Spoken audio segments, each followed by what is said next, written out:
Boa tarde, pessoal.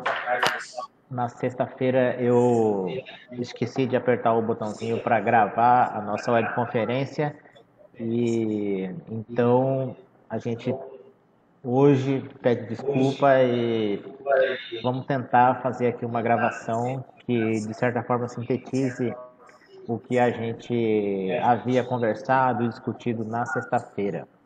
Então, a primeira coisa que a gente fez na sexta-feira foi fazer uma breve, uma breve introdução, um breve caminho para a gente ver como é que faz para navegar na plataforma, né? Então, vamos tentar aqui. é,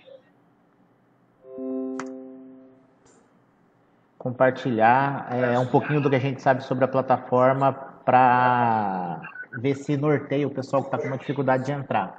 Então, a primeira coisa é logar no seu e-mail. Você precisa, antes de tudo, logar no seu e-mail. Eu já estou aqui na minha conta do Google, vocês podem ver. Aqui tenho a minha imagem, o meu avatar, e do ladinho aqui da imagem eu tenho esses 9 quadradinhos aqui que é onde ficam os aplicativos do Google. Eu clico nele e abre para mim a minha lista de aplicativos Google, né? YouTube, Play Store, inclusive o Meet que a gente está usando aqui. Se eu rolar um pouco mais para baixo, eu vou encontrar aqui fotos, shopping e bem lá embaixo eu tenho aqui o Google Sala de Aula. Quando eu clico aqui no Google Sala de Aula, eu tenho aqui a minha relação das salas nas quais eu participo via Google Sala de Aula. Então eu tenho, essa aqui é individual, né? Para mim, eu participo dessas quatro aqui, um curso que eu faço e outras duas salas que eu uso como teste, e eu tenho a da nossa formação. Para vocês, provavelmente, quem está começando, quem é a primeira vez, ainda vai aparecer só essa daqui, que é a da formação continuada. Eu clico nela e abro. Quando adentro a sala, eu tenho basicamente essas quatro abas aqui: a aba mural, a aba atividades, a aba pessoas e a aba notas. Aí nós vamos conhecer rapidamente aqui um pouquinho delas. Na aba mural é onde obrigatoriamente para concluir o curso a gente tem que inserir comentários, né? E para cada semana a gente está com uma pergunta temática em que vocês têm que entrar e deixar o seu comentário. A dessa semana, que a gente já postou hoje, é essa daqui. Eu tenho essa pergunta aqui que vocês têm que entrar e comentar. Para elas, vocês podem perceber que já há 13 comentários, né? E a gente colocou isso aqui hoje de manhã. E para que eu comente, é só eu clicar aqui e abre o espaço para que eu insira o meu comentário. Então, essa daqui é uma das atividades. Aqui já a outra aba, que é essa daqui, a atividades, a gente teve, além das boas-vindas, que vocês já devem ter visto, os textos e vídeos da primeira semana, a webconferência da semana passada, que a gente já salvou aqui, e os materiais da segunda semana, que foram liberados hoje. Então, eu tenho aqui todos os materiais da nossa segunda semana, os artigos e vídeos. A terceira, a penúltima aba, é a aba pessoas, onde eu tenho a relação dos professores e também a relação dos alunos. A aba notas ainda não tem nada porque a gente não fez uma atividade, enfim, que contasse notas. Enfim, em síntese, são esses os itens, essas as abas, né? Esse é o material que a gente tem na plataforma. Porém, muitas pessoas com dificuldade de conseguir entrar na plataforma. Até entra, depois quando sai, fecha o navegador, tem dificuldade de voltar. Então, é esse o procedimento que vocês podem fazer para conseguir ter acesso à plataforma. Voltando, né, ao texto que a gente discutiu na sexta-feira, o texto ele era esse aqui, né? Que é os princípios das metodologias ativas, é, uma abordagem teórica, né? Era esse o texto aqui. Então a gente vai conversar um pouquinho sobre ele, né? Ele começa com uma citação do Zygmunt Bauman, né?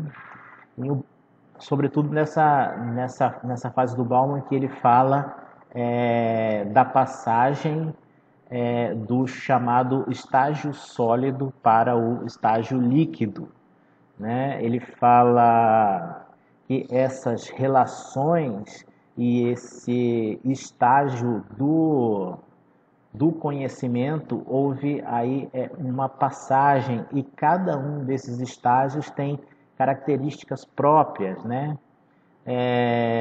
O estágio sólido, ele é caracterizado por esse período em que a durabilidade dos saberes, do pensamento era lógica, né? O conhecimento adquirido, ele daria suporte para a resolução dos problemas pelo resto da sua vida, né? Era um período de solidez.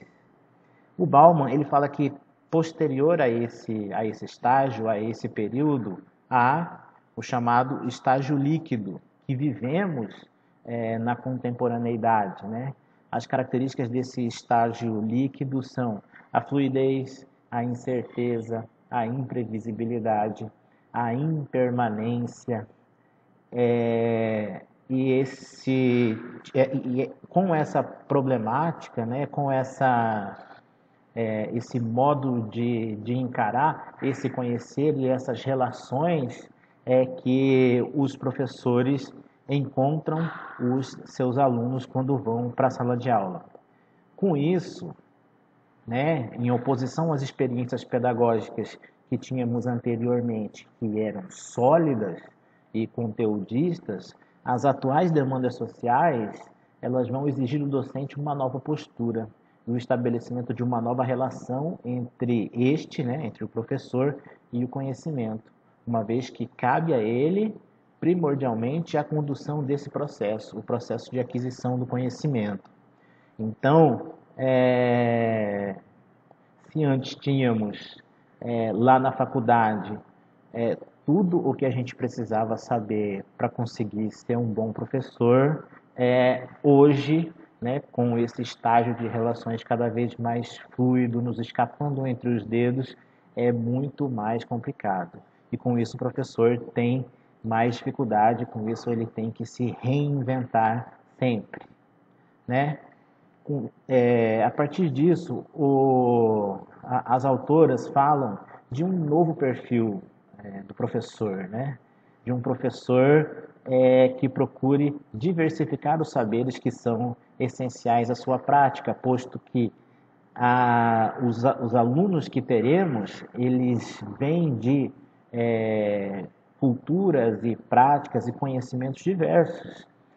Por isso, necessário é transpor a racionalidade técnica, o conteudismo, para justamente se adequar a esse novo perfil docente que temos agora na contemporaneidade, né?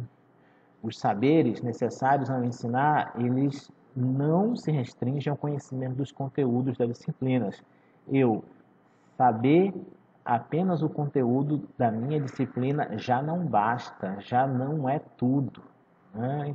Então, e as autoras e o Bauman também vão nos colocando essa fria realidade, porque quem leciona, a citação do texto delas, né, sabe muito bem que para ensinar, dominar o conteúdo é fundamental, mas reconhece também que este é apenas um dos aspectos desse processo. Então, é apenas um dos aspectos, ele não é o todo, né? Senão, teremos uma realidade muito parecida com essa da imagem que a gente está compartilhando agora, né? As autoras, elas também, a certo estágio do texto, elas falam do cenário atual, né? Que temos nas escolas e nas salas de aula, né? em que é muito comum a influência para os professores, né, do método tradicional, que é centrado no docente e na transmissão dos conteúdos, em que os estudantes mantêm uma postura passiva, recebendo, memorizando as informações nessa atitude de reprodução do que o professor já vem falando, né? E elas também pontuam que o discurso docente vem muito diferente da ação docente, né? Sobretudo o discurso com relação ao que ele pratica, ao que ele já faz. E ela até cita exemplo disso, né? Ela fala que um exemplo que evidencia essa dualidade reside nos discursos comumente verbalizados por docentes e estudantes, em que estes últimos reclamam das aulas rotineiras, enfadonhas e pouco dinâmicas, ao passo que os primeiros destacam a frustração pela pouca participação, desinteresse, desvalorização por parte dos estudantes em relação às aulas e de estratégias criadas para chamar a atenção destes. Então, o cenário que temos é os docentes que reclamam da pouca participação e, do outro lado, os estudantes que reclamam das aulas enfadonhas, chatas, sem graças, enfim. É esse o cenário que elas vêm apontando. E também dizem que a tecnologia por si só, ela não vai garantir as aprendizagens, porque ela por si só não transpõe velhos paradigmas, ou seja, não adianta nada eu ter laboratório, tablet, smartphone, internet de boa qualidade, se eu ainda continuar mantendo a postura do professor do professor explicador, né? Aquele que vai para frente, expõe o conteúdo e depois de expor o conteúdo faz o exercício, depois do exercício o exercício geralmente de fixação, faz a avaliação escrita, marque X, complete. Então, de nada adianta a gente ter toda uma tecnologia se a metodologia também não for pensada, né? O texto também nos aponta caminho, né? Então, qual que é o caminho, né? E elas vão apontando, ó, há necessidade de os docentes buscarem novos caminhos, novas metodologias de ensino, que foquem no protagonismo dos estudantes, que favoreça a motivação e promova a autonomia deles.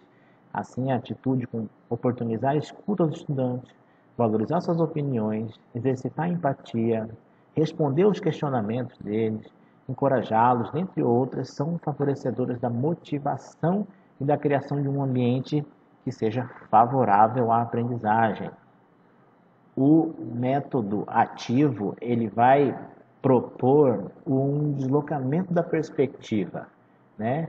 Da perspectiva que no método tradicional é no docente para o estudante, né? Do ensino, que é no método tradicional, para a aprendizagem. Então, uma das bases dessa metodologia ativa é justamente a teoria do Freire, né? Em que ele diz que a educação como processo não é realizada por outrem ou pelo próprio sujeito, mas ela se realiza na interação entre os sujeitos históricos por meio de suas palavras, ações e reflexões. Então, junto com seus pares, com a orientação do professor, é que vai acontecer o processo educativo. É velha, conhecida a frase do Freire, que ele fala que ninguém educa ninguém, né? A educação, ela vai acontecer ali na interação, né? Aí, consegui apontar aqui, fiz um breve quadro aqui, que busquei evidenciar as diferenças entre o método tradicional e o método ativo. No método tradicional, o que acontece? A transmissão de informações, ou seja, o professor ele vai à frente da sala e diante do seu saber ele transmite uma série de informações. Ele expõe, né? No método ativo não. O conhecimento ele é construído de forma colaborativa, né? No método tradicional, a centralidade do processo, né, ela está na figura do professor. O professor é que é o detentor do saber e do conhecimento. Por isso, ali o espaço da frente ali é designado para ele, né?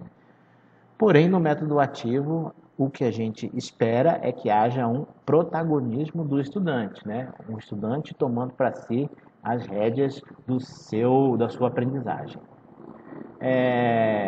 Nesse processo também é necessário estimular a autoaprendizagem e a curiosidade, a pesquisa, a análise de situações. A postura do professor deve ser a do facilitador, tentando ao máximo promover uma autonomia dos estudantes. A pergunta cabal: é fácil? Né? De forma alguma. Não é fácil. É bem difícil. As primeiras experiências aí com a metodologia ativa, os primeiros minutos aí geralmente parece meio bagunçado, mas não é. O, o artigo, ele que a gente estudou essa semana passada, ele busca basicamente duas coisas. Ele busca os pontos de convergência entre as metodologias ativas de ensino e outras abordagens já consagradas no âmbito da ressignificação da prática docente, mas ele também busca uma descrição dos princípios das metodologias ativas, né? Anterior a isso, né, quando elas buscam descrever os princípios, elas fazem ali uma breve introdução com algumas indagações que é bem interessante da gente conversar. Elas falam o seguinte, que as metodologias ativas não são novas, né? Não é algo novo esse negócio de metodologia ativa, embora a discussão da temática tenha ganhado força depois da BNCC e BRC, mas é bem antigo, né? Essa coisa de mudar a perspectiva do professor para o estudante, né? O primeiro indício de método ativo nós vamos encontrar lá na obra do Jean-Jacques Rousseau, né, que é o Emílio, né, para vocês verem o quanto é antigo essa coisa, né? Na construção metodológica da Escola Nova, isso lá na década, se eu não me engano, é década de 30, né? O interesse do aprendiz foi valorizado e não a figura central no professor, né? Então, desde da época da Escola Nova, a gente já tinha, né? Já se pensava nessa coisa de método ativo e essa mudança de perspectiva. No artigo, a gente tem esse mapa conceitual aí, né, esse diagrama, né, em que a gente tem ao centro as metodologias ativas de ensino e nas bordas a gente tem os nossos 6 princípios, né, e nós veremos aqui a seguir esses 6, né, o aluno, o centro, a autonomia, o professor mediador, facilitador, ativador, a problematização da realidade, a reflexão e o trabalho em equipe. O aluno, que é o centro do processo de aprendizagem. Ao contrário do método tradicional que apresenta a teoria e parte dela, o método ativo ele busca a prática e parte dela para a teoria. A metodologia ativa há uma preocupação grande com essa coisa da prática, do saber, né? Nesse percurso, há uma migração do ensinar para o aprender, o desvio do foco do docente para o aluno que assume a corresponsabilidade pelo seu aprendizado. Então, o aluno ele também se responsabiliza pelo processo, né? E não mais apenas o professor. Outro ponto discutido também é esse nosso segundo princípio, que é muito falado, que é a autonomia. Segundo o Reeve, o professor contribui para promover a autonomia do aluno em sala quando? Como é que eu faço para promover a autonomia no meu aluno? Quando nutre recursos motivacionais internos, né? interesses pessoais dos meus alunos, quando valorizo esses interesses, né? Quando ofereço explicações racionais para o estudo de determinado conteúdo ou para a realização de determinada atividade, ou seja, quando torno o meu saber significativo para ele, né, para o aluno, quando eu uso uma linguagem informacional e não controladora, né, quando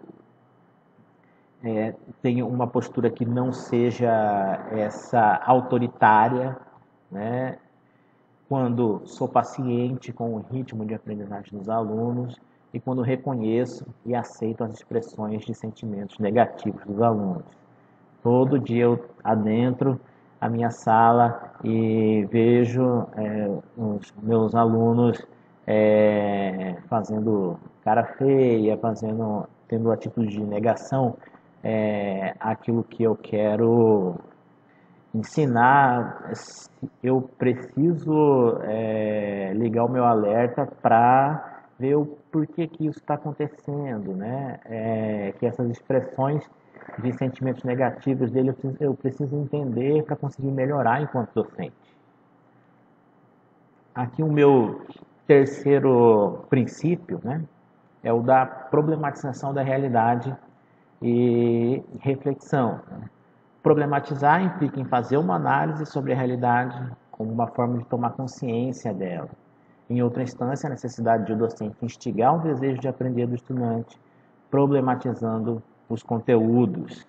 Né? Eu preciso fazer análise daquilo que acontece no mundo fora da escola para trazer isso para a minha sala, né? Então, isso é bem importante para mim. A fragmentação dos conteúdos, a sua desarticulação com o contexto social, fato que evidencia a histórica dicotomia entre teoria e prática, pode ser uma das causas da desmotivação do meu aluno, né? O desinteresse e a apatia deles podem ser resultado dessa desarticulação entre os componentes curriculares, entre o conteúdo e a vida deles, né? O meu quarto princípio aqui é esse aqui, que é o trabalho em equipe, né?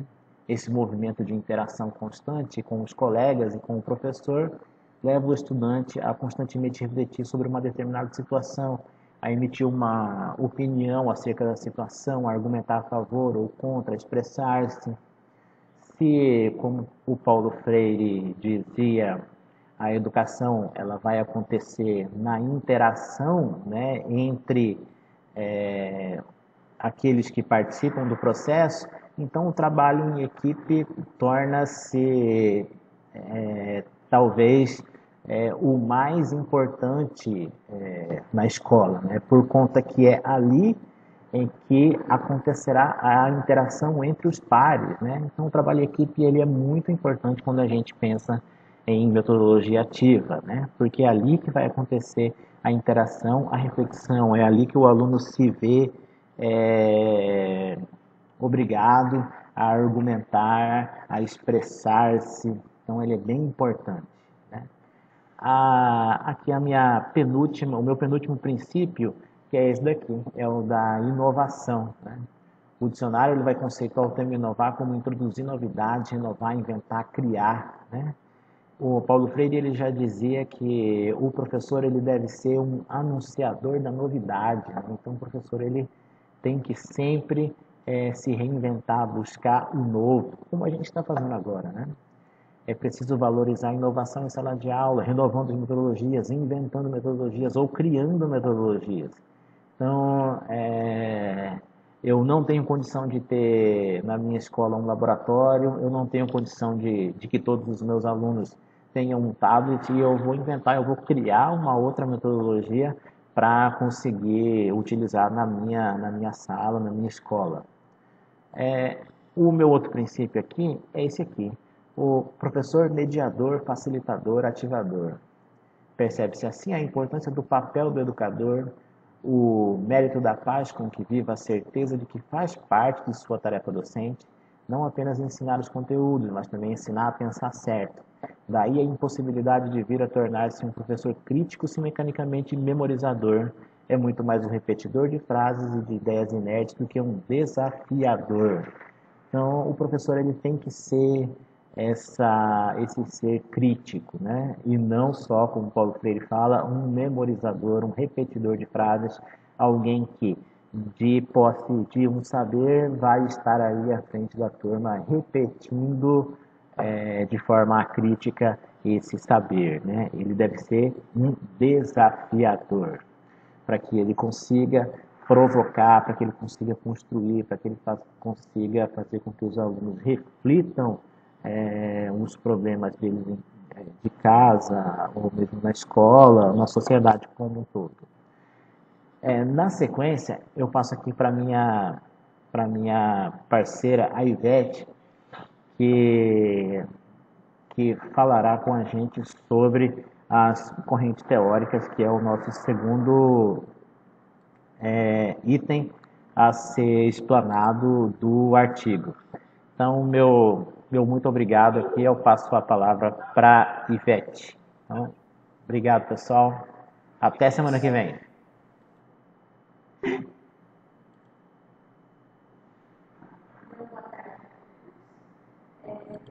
Jefferson falou um pouco mais sobre metodologias ativas, sobre as perspectivas que nós temos trabalhado a metodologia ativa dentro da escola hoje. Então, ele citou alguns pontos principais que precisam ser observados e levados em conta do porquê trabalhar metodologias ativas hoje na escola. Eu vou trabalhar um pouco sobre quais as linhas teóricas que nós passamos ao longo do tempo, no histórico da educação, para chegar ao que temos hoje dentro dos autores que falam sobre metodologias ativas. Vamos lá.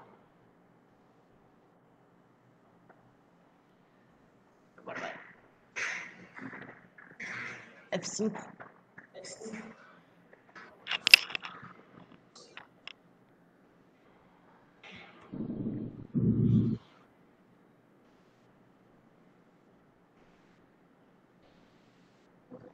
Os fundamentos teóricos das principais pedagogias pautadas no método ativo.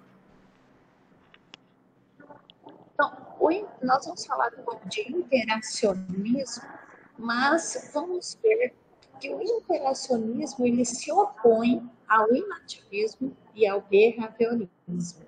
No segundo Oliveira, lá no inativismo, o ser humano ele nascia com uma bagagem pronta.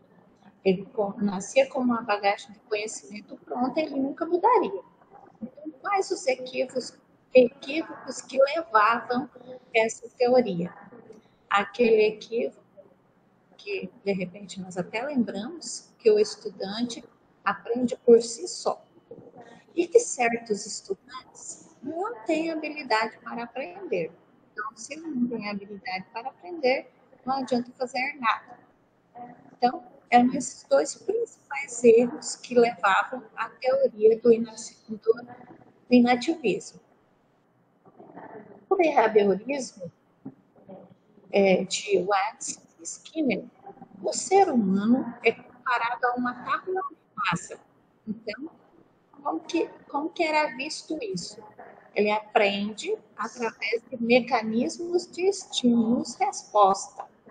Então, reforço positivo, recompensa.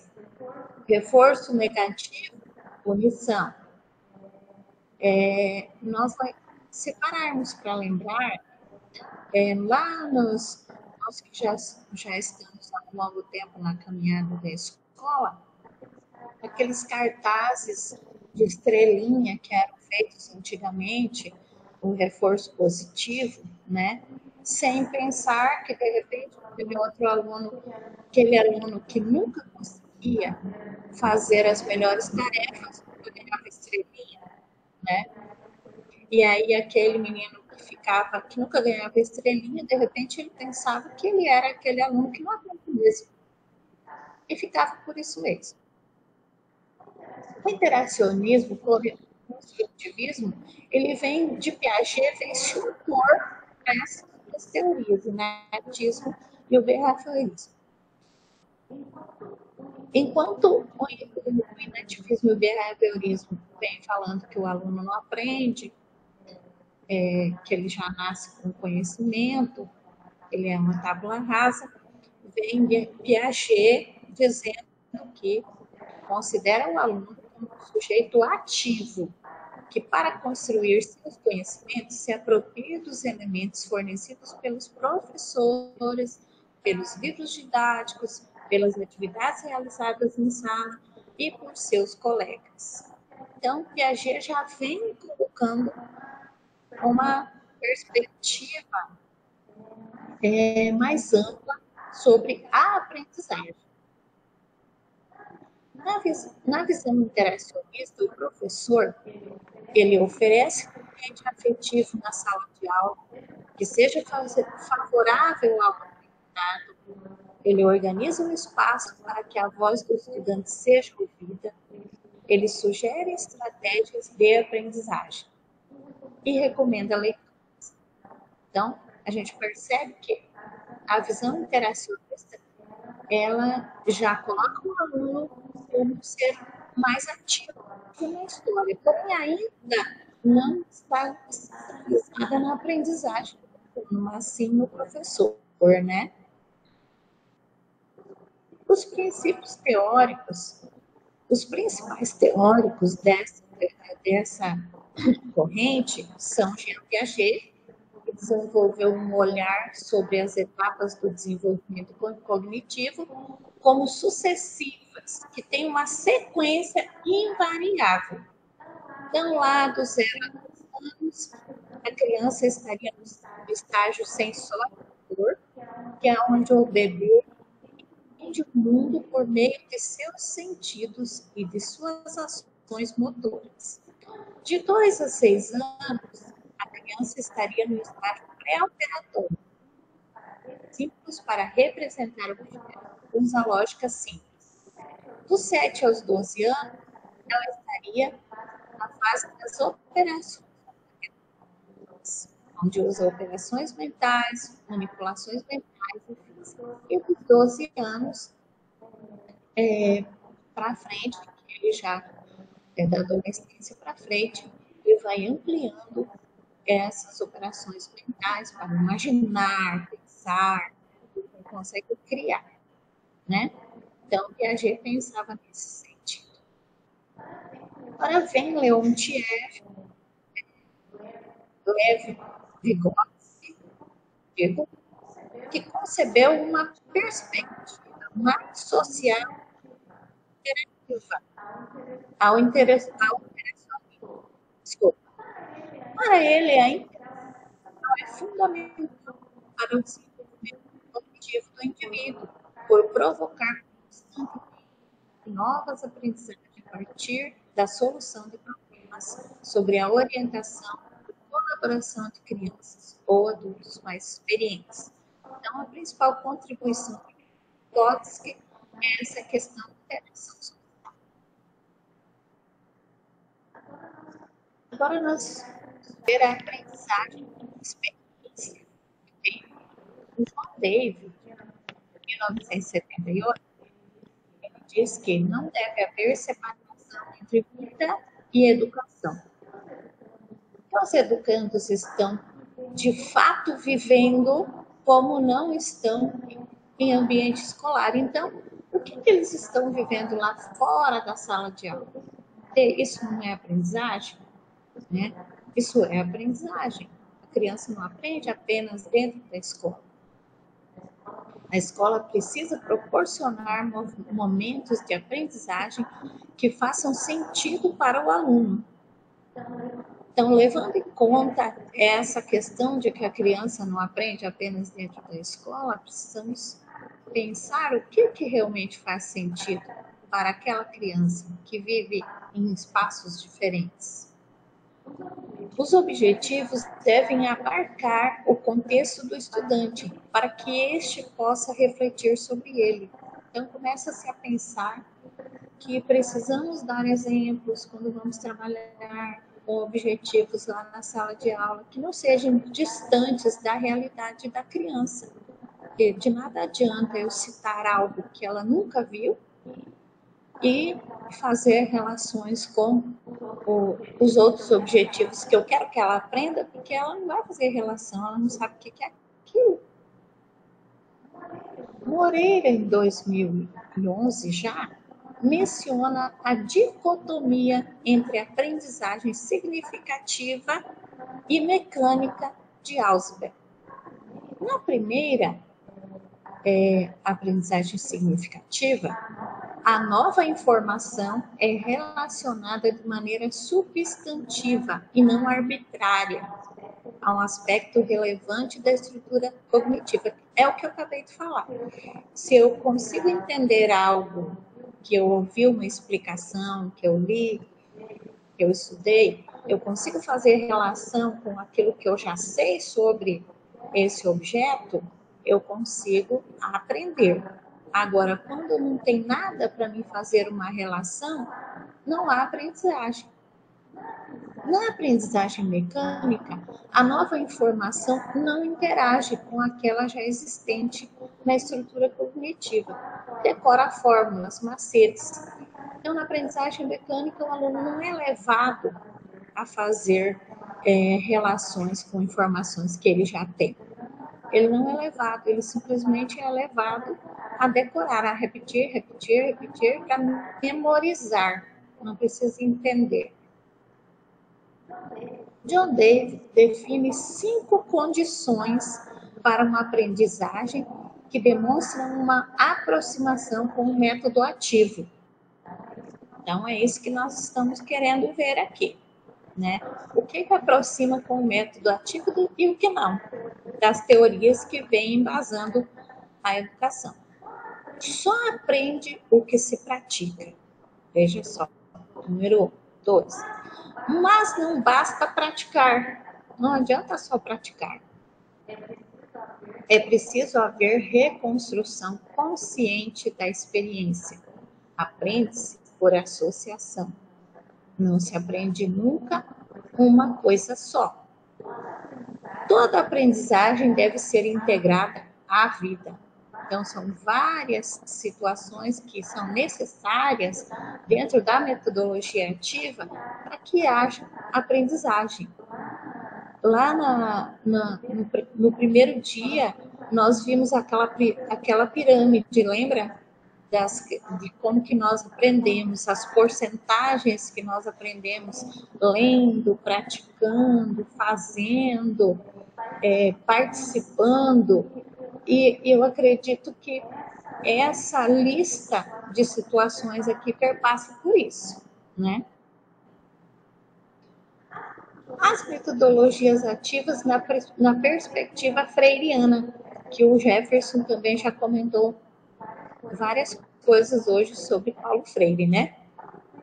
Paulo Freire considerava sua metodologia um método de aprender e não propriamente de ensinar. Olha só, o que nós estamos vendo hoje?